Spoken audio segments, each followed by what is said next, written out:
Good morning, and I am in Monaco and it is completely stunningly beautiful. I'm at a corporate retreat and there was a gorgeous party last night on the terrace, and all the people who hadn't seen each other except for on Teams for years were so thrilled to see each other. It was like a big family wedding.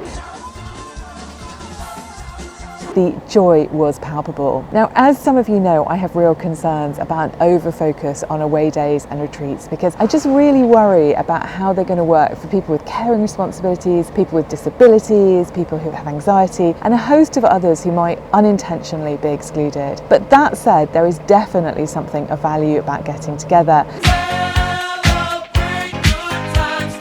It's something I'm thinking about as I watch Professor Chowdhury's work. Professor Chowdhury's at Harvard, and he's been talking about work from anywhere, his view that the most talented workers don't want to be tied into going into a fixed office a couple of times a week. They want to be able to work from anywhere and to be able to catch up every 2 or 3 months on site, on location somewhere, and really spend time together. I'm really interested in that trend and going to keep an eye on it. But being here and in this moment and having been for a swim and had breakfast on the terrace, all of it brought to mind something that Poppy said to me last week. Poppy runs a funeral business and it's a very ethical and thoughtful business, and I asked her what working with death and grief, what perspective it gives you on life and work, and this is what she said. There's something about working with death every day brings to your mind immediately that your life is going to end, which sounds miserable, but it's not miserable. It's actually really enlivening because the time we have on the planet is finite, and spending time with dead people and their grieving relatives every day, we get reminded of that all the time. And when you realize that your life is finite,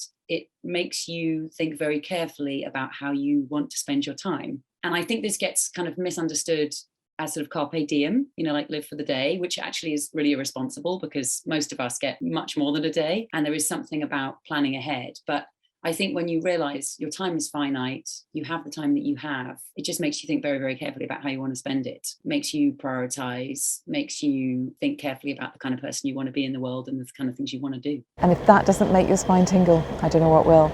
Next week, I want to talk about panels and why they are so darn tricky to get right. See you then.